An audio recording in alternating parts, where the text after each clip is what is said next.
This is another multiplication game using domino tiles. Each player will randomly take 5 tiles and place them face up in front of them.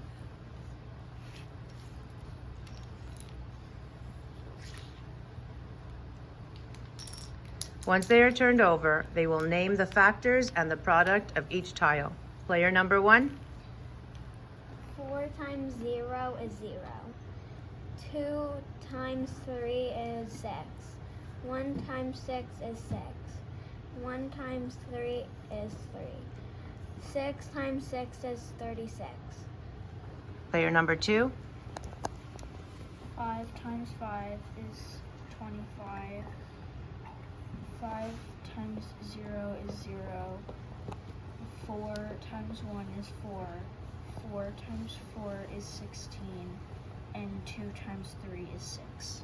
Now the players will order their tiles using their products from smallest, from least to biggest, least to greatest.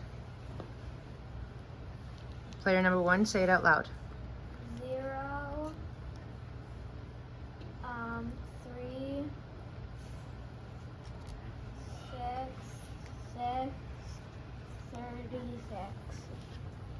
Player number 2. Hold on. Say it out loud, please. 0,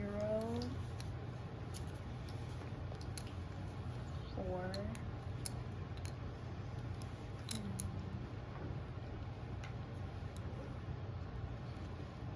6, 16, and 25.